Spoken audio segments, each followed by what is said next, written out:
chí cho xin chí luôn tôi luôn mà tôi tè rồi cái tờ xin chí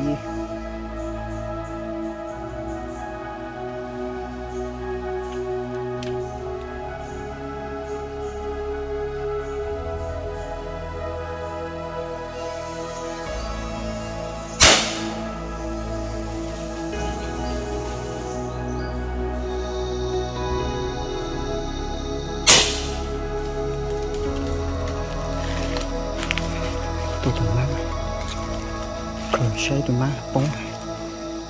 sao cho nó vào nữa đưa thấy luôn và nó chạy để mình tạo xua có mông tệ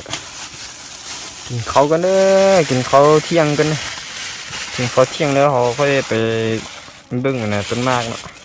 ไปซ้อหาต้นมากเลยน้องกันจีฮะ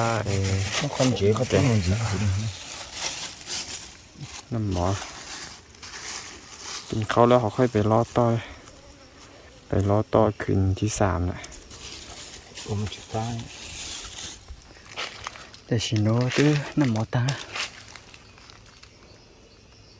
mà ta đi chơi mùi giò chỉ có bố kiểu này sẽ phải mua đểกินข้าวเช้าแล้วนะเขาสิคืนตาม3ผู้ตัวนี้ไปรอนะหาผลไม้เนาะว่าสิมีผลไม้บ่หรือจังได๋เนาะ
มันจีปลาได้เนี่ย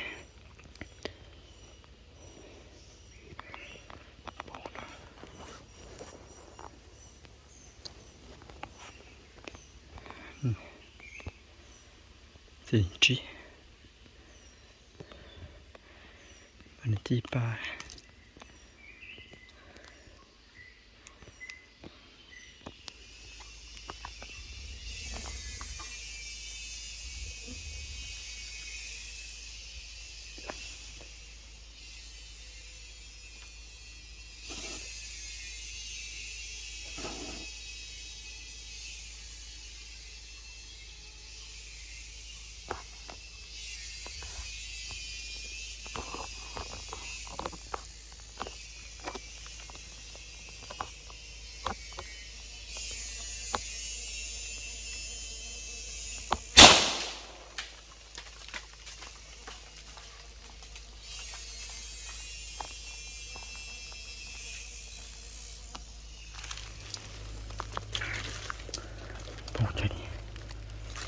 tốt luôn đi tô này có đáng mà nè tôn mà đến chi ba này từ này từ chỗ e thì nhìn chi rồi tụi ní mỗi cái tụi nó từ ní tới phổi bông này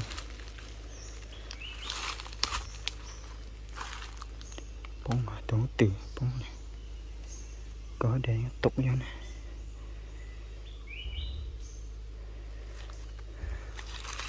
nó mình chi ba kín nè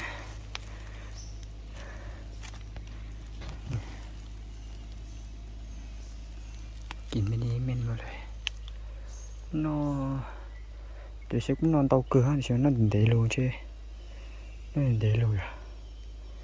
nó cũng cho cầu đi nữa nó nó tiếp bên nữa thì mà kinh đốn mà là mình có cái xỉm bật nữaไปเก็บกระห้อกัน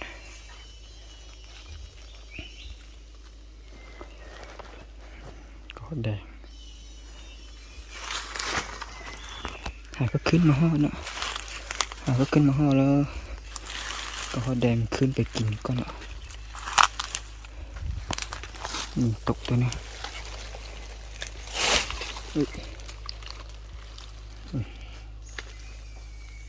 กระห้อแดง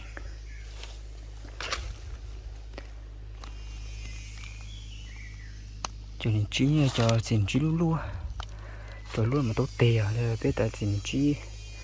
cho hậu à thì xem anh thứ lúa thứ tốt lắm anh đó cười ra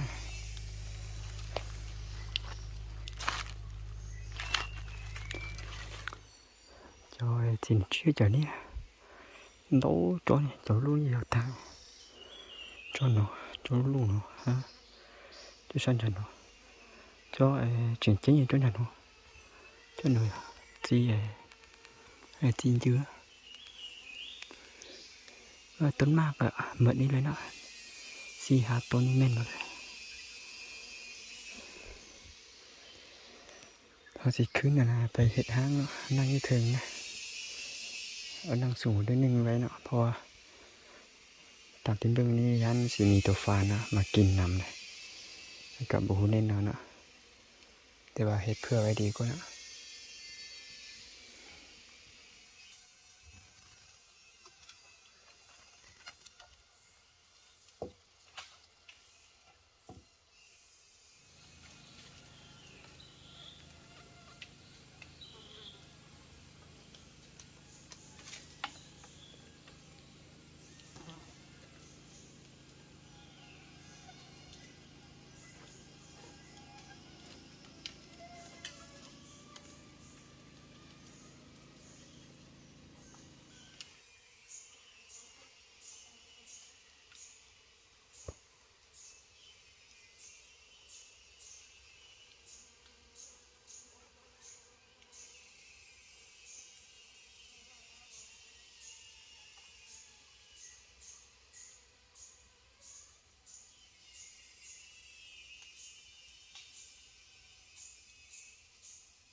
ตัวนี้ถือว่าเฮ็ดได้หังเนาะ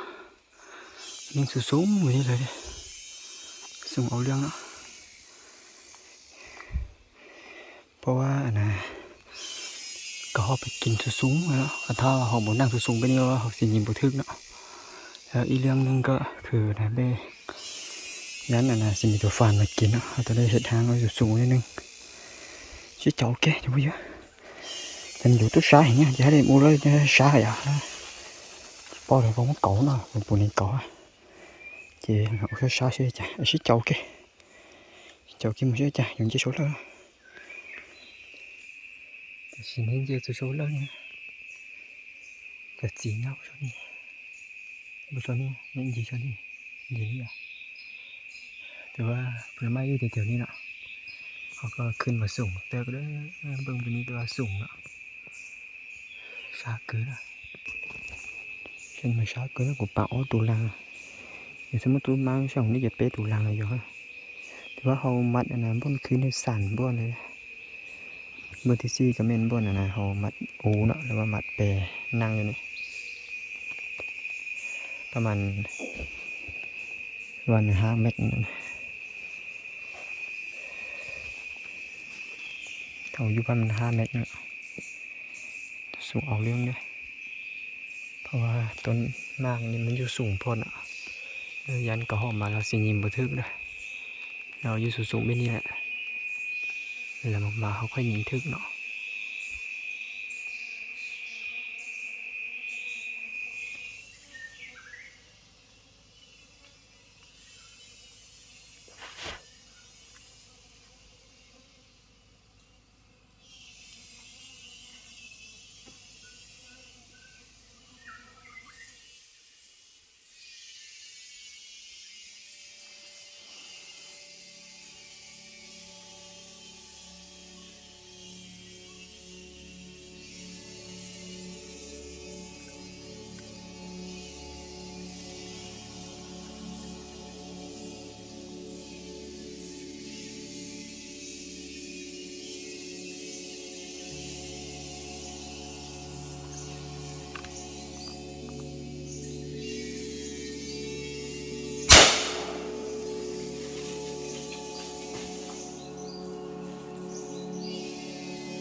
ปงถึงตึง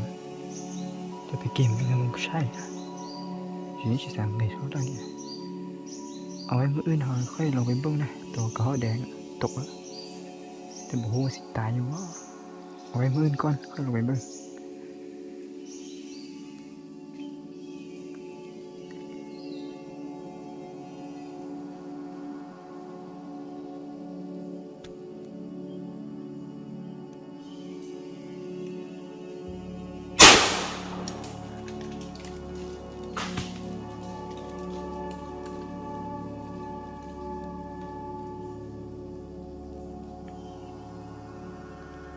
กระเหาะดำจนหยุดใช้ตัวท้องตื่นตายตัวใช้ตัวผมปูแล้วก็หันโอ้ปูใหญ่ตัว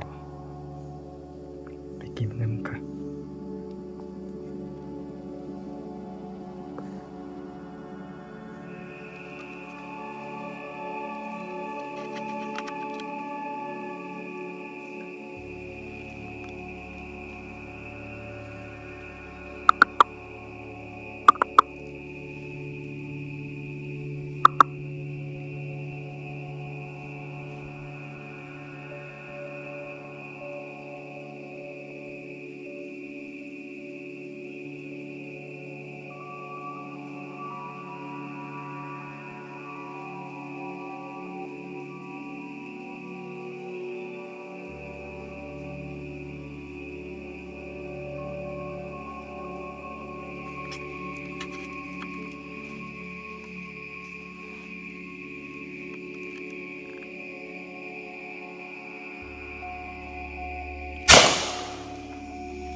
ตัวถุงมา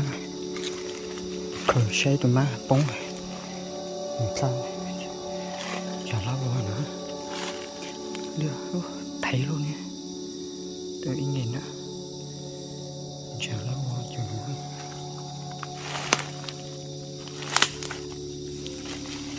สามจีจ่อนะตัวอีเงินโอ้ยชื่อสิบได้ละ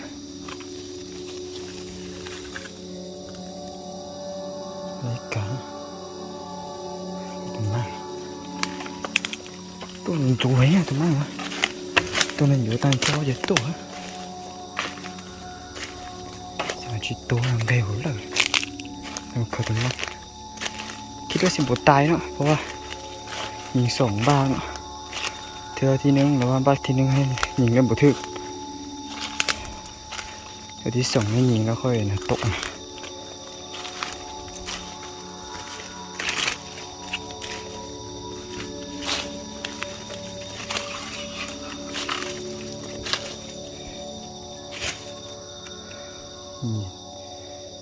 nhìn nói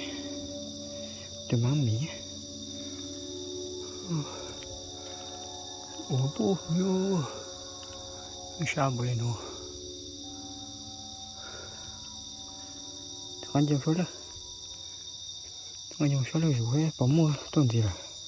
má tôi nó chỉnh chi nữa tuầnนี้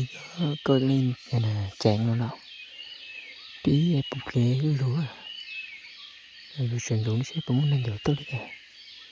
rồi ít mò đi chứ mua chứ này tôi thấy tí tụi má làm mò rồi nó phóng mộtคืนนี่บ่มีอย่างเลยเนาะไว้ตอนเช้าๆนี่ว่าสิมีกระหอบมาบ่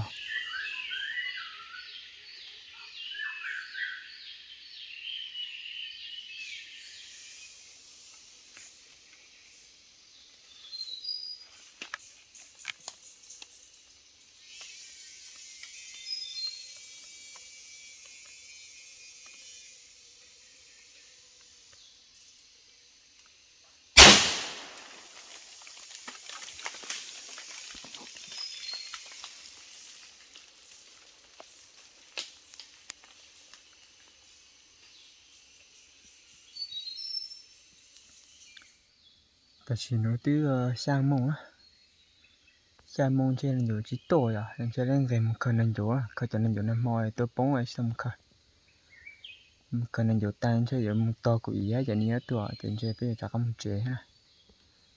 เขาจะเจนั่นอยู่chỉ tổ àจะอยู่ในโน้นแต่หรือจำเลยจากตัวอยู่ตัวอย่าตัดจิตตัวตา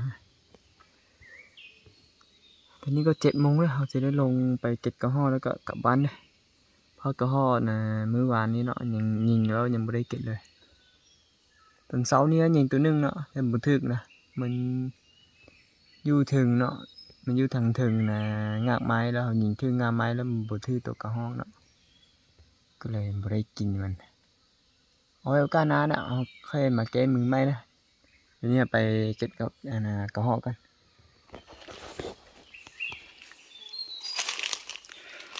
ก็ดูสิโอ้โหตัวเราก็หดดันนะโอ้ยหมดเต็มเลย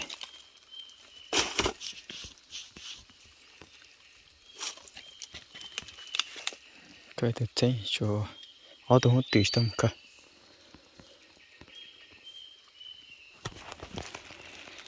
ตัวหัวตีนะ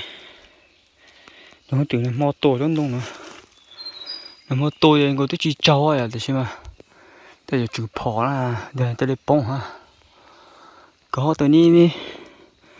เมื่อวานนี้ยิงคิดว่าสินะบ่ตายนะแล้วบ่ถึกอ่ะยิงมันก็เล่นขึ้นนะแต่ว่าเมื่อบึ้งมาแล้วเอาคือว่าตกแล้วว่าได้อ่ะมันติดลูกตึก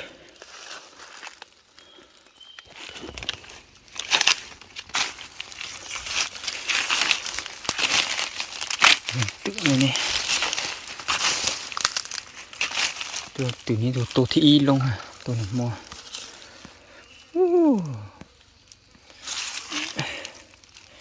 ดอกจงเนี่ย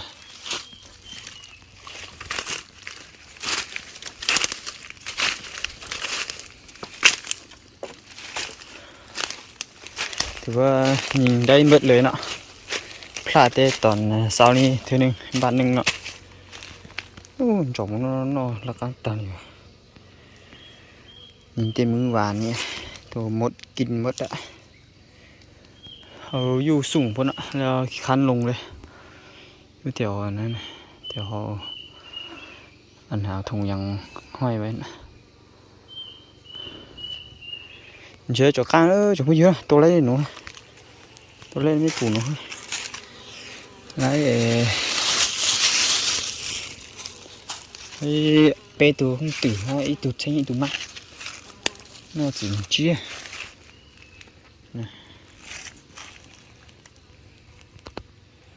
ไอ้ตัวมากเปตัวkhông tửไอ้ตัวนั่นตัวใช้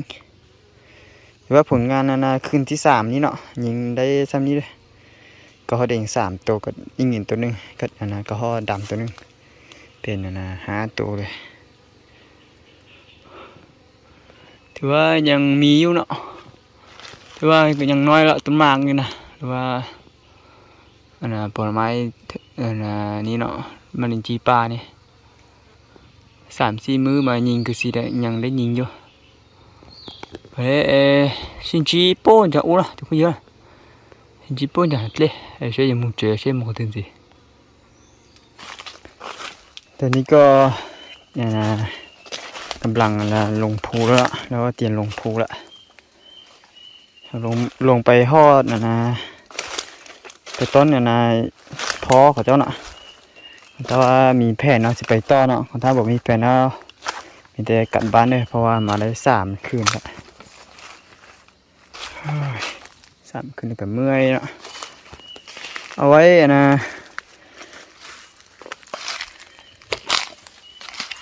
ตอนนี้คือจะได้กลับบ้านกันนะเพื่อนทุกคนเนาะเพราะว่ามาได้3 คืนแล้วเนาะว่ามาได้หลายมื้อละเนี่ยเอาไว้โอกาสหน้าเด้อเคยเจอกันไหมในคลิปต่อไปเนาะเขาที่นะไปรอบเป็นในต่อเด้อแล้วตามนั่งกันเด้อติดตามนั่งกันในคลิปต่อไปเนาะว่าจะไปรอบเป็นในต่อเด้อแล้วชีวิตก็เหลือช้าหน่อยจุดพุ่งเยอะนี่จะเอ็นเชื่อจะกั้มเจเลยก็ขอรับตัวตอนเด่นเดย์ให้อ่ะตัวเด่นเดย์ให้จะเอ็นเชื่อจะกั้มเจมันเลยชีวิตตัว